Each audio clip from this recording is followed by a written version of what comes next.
What I'm about to tell you sounds like it's out of some fiction spy thriller, but it actually happened, and it happened in our own government. Congressional oversight is a constitutional demand. We dedicate our careers to it. I have, at least. And during the course of my service, I've ran countless investigations.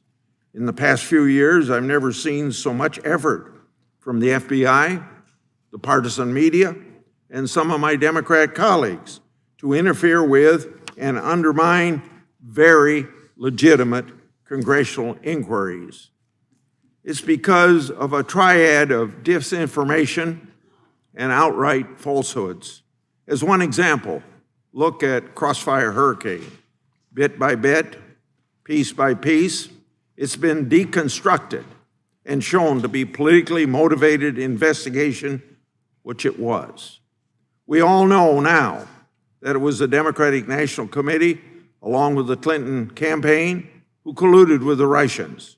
They used a former Russian spy, Fusion GPS, and law firm to create a fake dossier and then tried to cover it up. Now, the most recent example of this triad at work are efforts against my and Senator Johnson's ongoing Biden family investigation. That investigation started on August 14th, 2019, when I was chairman of the Senate Finance Committee, with a letter that I wrote to the Treasury Department. My letter was about a questionable financial transaction subject to the Committee on Foreign Investment that related to a matter involving the Biden family. As our investigation continued and advanced, Democratic leadership and partisan media began their attack on our investigation. This is where that spy thriller starts to heat up. On July 13th, 2020, then Minority Leader Schumer, Senator Warner, then Speaker Pelosi, and then Chairman Schiff sent a letter with a classified attachment to the FBI. That letter expressed a purported belief that Congress was the subject of a foreign disinformation campaign. The letter was targeted at the Johnson-Grassley investigation. However, the classified attachment included unclassified element that attempted and failed to tie our work to a Russian agent named Andrei Derkach. Unsurprisingly, those unclassified elements were leaked to the press to support a false campaign accusing Senator Johnson of me of relying on material from a Russian agent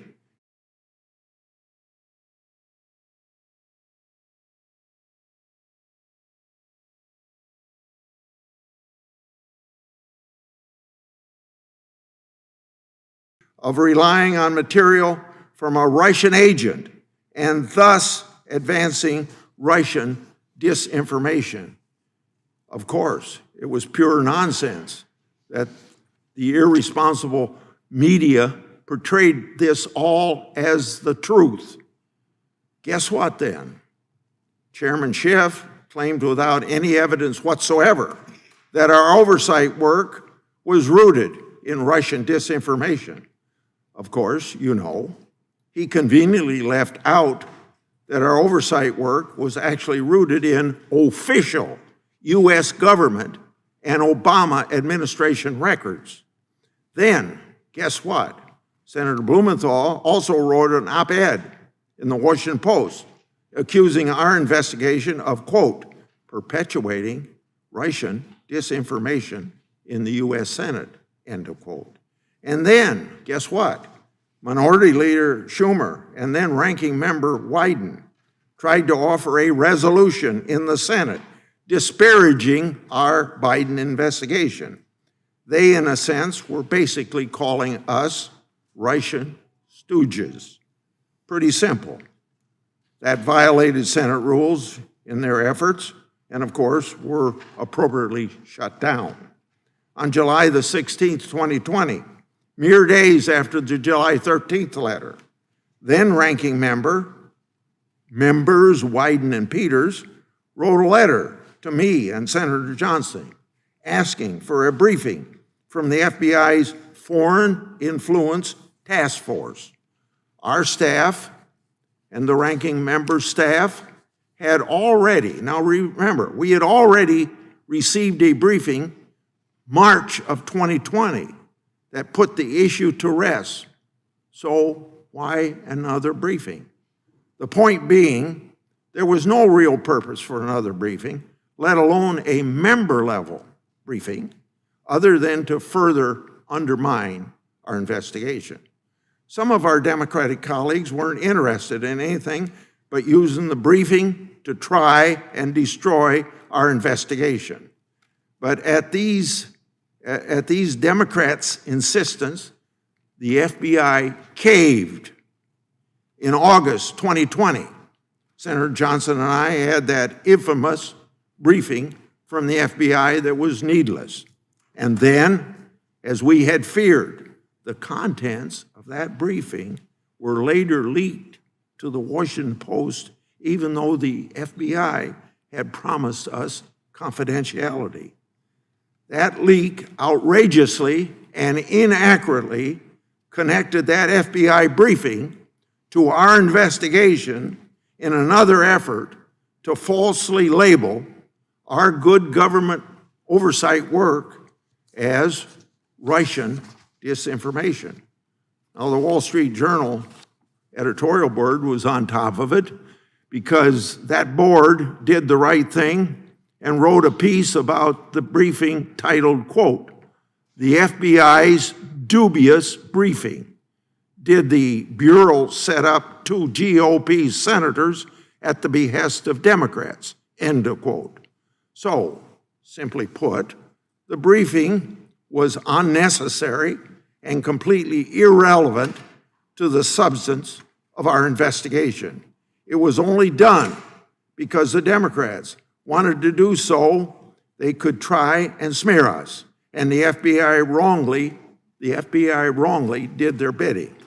To this very day, Director Wray refuses to provide Senator Johnson and me, as constitutional officers, records relating to that briefing, including the alleged intelligence basis for it. Director Wray has consistently failed to perform duties required of his position. Now, another example of this Democratic disinformation campaign involved a George Kent, former State Department Deputy Assistant General. Senator Johnson and I ran a transcribed interview with George Kent. Before the interview, Democrats acquired material from that Russian agent, the same one that I mentioned earlier. At the interview, Democrats, not Republicans, Democrats asked Mr. Kent about the same material.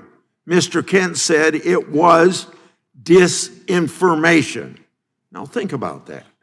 After all the spears the Democrats were throwing at the two of us, in the end, it was the Democrats who introduced Russian disinformation from a Russian agent into the investigative record as an exhibit.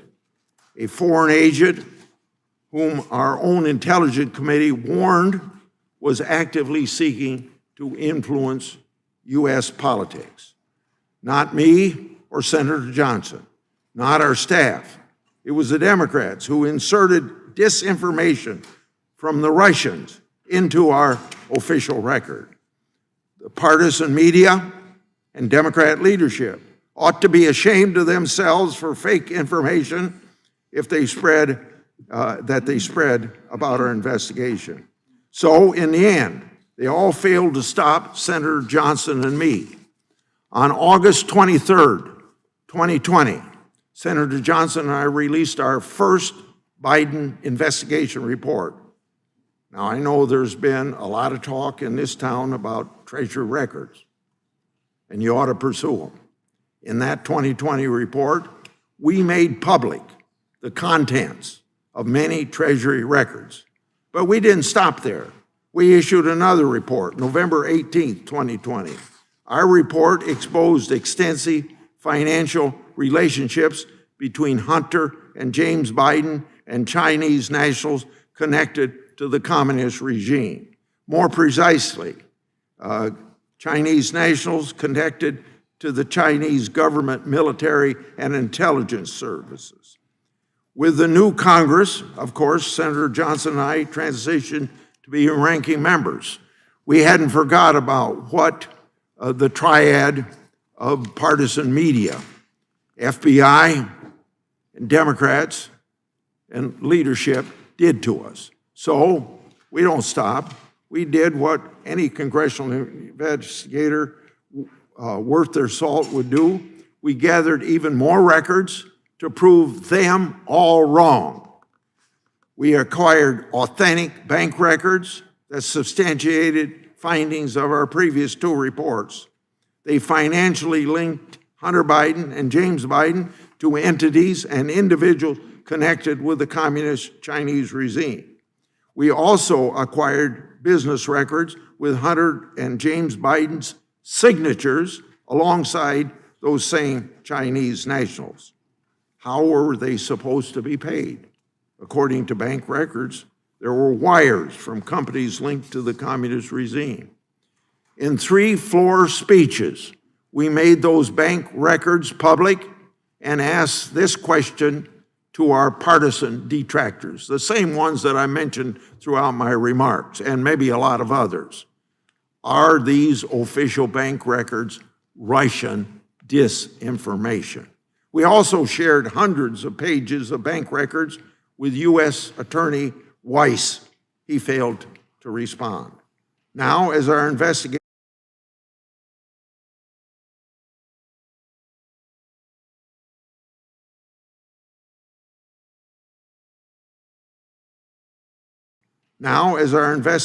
continued, whistleblowers approached my office with allegations that the FBI created an assessment in August 2020, the same month that the FBI briefed me and Senator Johnson.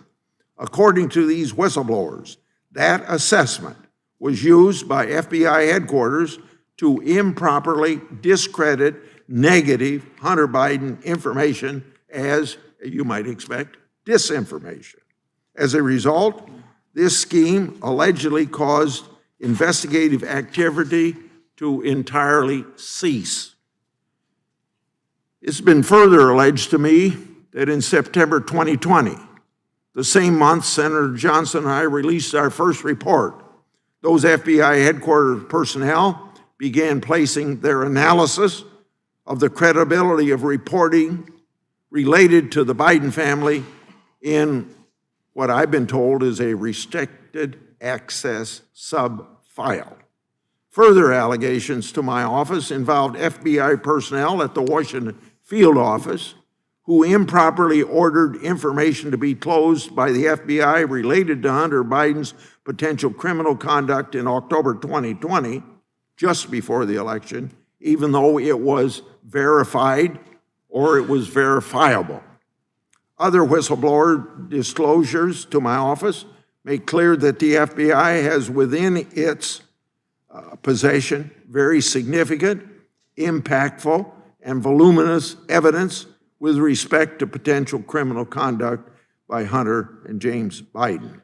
These disclosures also allege that Joe Biden was aware of Hunter Biden's business arrangements and may have been involved in some of them. We still aren't sure what's been done with this information.